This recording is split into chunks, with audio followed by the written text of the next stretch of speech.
दिनै सेबाजों खुंजानाय HSLC आनजादनि फिथाइ फोसावनायाव बर' बिजोंजों फरायनाय फरायसाफोरा आसाम नाङैनो 10 थाखोनि सारियाव जायगा आवग्रिनो हायाखैब्लाबो मोजां फिथाइखौ मोननो हानायखौ नुनो मोन्दों। आसाम नाङैनो फरायसानि उथ्रिसारनाय मान थाखोखौ नायोब्ला बाक्सा जिल्लाया थामथि आरो BTC हिसाबै सेथि मासियाव थानायखौ नुनो मोन्दों।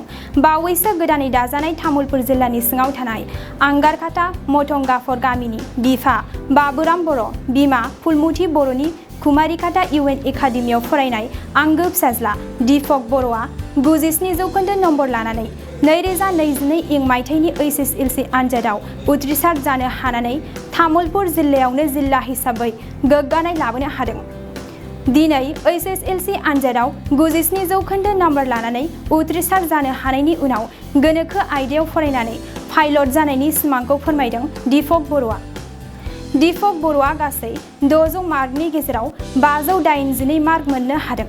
बेनिनो सानखान्थि आयदायाव 100, समाज बिगियानाव 100, इंराजि आयदायाव 93, बर' आयदायाव 97, बिगियानाव 95, एडभान्स मेथ्स आयदायाव 97 नम्बरखौ मोननो हादों। गिबियावनो बड'लेण्ड बुब्लिनिसिम गोजोननाय जासिहरग्रोबाय। जों थुलुंगा एकाडेमिनि फोरोंगिरि स्टाफ आरो SMC आरो गासै फरायसाफ्रानो जोबोद गोजोननाय मोनदों। मानोना देग्लाय बोसोर 2022 मायथाइनि HSLC आनजादाव थुलुंगा एकाडेमिनिफ्राय सा 15 जन फरायसाफ्रा गासैबो उथ्रिसारनो हाजोबदों। सेथि थाखोआव सा 10 फरायसाफ्रा उथ्रिसारनो हादों आरो सा 5 फरायसाफ्रा नैथि थाखोआव उथ्रिसारनो हादों। बे सेथि थाखोआव उथ्रिसारनाय फरायसाफोरनि मादाव सासे फरायसाया गासै 86% थामहिनबा डिस्टिंक्सन लानानै मेट्रिकखौ उथ्रिसार जानो हादों आरो सानै फरायसाया स्टार मार्क लानो हादों। जोङो बेनि थाखाय जोबोद गोजोननाय मोनदों गोसोआव। आरो फैगौ 2023 मायथाइयाव जानो गोनां मेट्रिक आनजाद बेवहायबो जोङो 100% जोंनि फरायसाफोरखौ सेथि थाखोआव उथ्रिसारहोनो जों नाजागोन। मा बेचनि फरायसामोन बिसोरो नैथि बेच। फरायसाफोरखौलाय मा बुंनो सानो?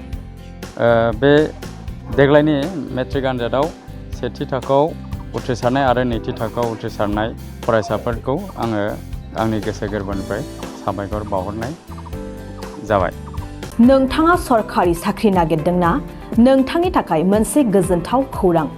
नोंथांनि थाखाय दं एडुकेट पइन्ट, जेराव नोंथाङा सोलोंथाइ लानायनि गेजेरजों सरकारि साख्रिनि गुबुन रोखोमनि गोब्राब आनजादफोरखौ उथ्रिसारनो हागोन आरो गावनि आथिङाव गसंथानो हागोन। बे एडुकेट पइन्टआव नोंथांमोना SSC, bank PO, bank clerk, bank SO, UPSC, FSC, defence, railway, state insurance, AAO, ADO एसिस्टेन्टजों लोगोसे स्टेट लेभेल जब आरो माखासे सरकारि साख्रिनि आनजादाव गोनांथि जानाय आयदाफोराव सोलोंथाइ लानो हागोन।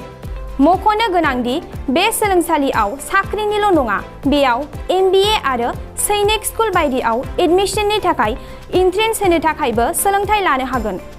बे सोलोंसालियाव गाहाम थाखो खथानि सुबिदा दं आरो सम मथे नोंथांनि सोलोंथाइखौ बे सोलोंसालियाव होनाय जागोन। बेखौबो मिथिनांगोन दि बे एडुकेट पइन्टआव सोलोंथाइ लानानै बावैसो 2021-22 इं मायथाइनि SSC GDनि आनजादाव गासै 11 सा सोलोंसाफोरा उथ्रिसारनो हादों। बारा नङा, गासै 15,000 रांजोंनो नोंथाङा बे सोलोंसालियाव 6 दानसिम सोलोंथाइखौ लानो हागोन। बे सोलोंसालिया क'क्राझार, बरपेटा र'ड, गवालपारा आरो बङाइगावआवबो दं।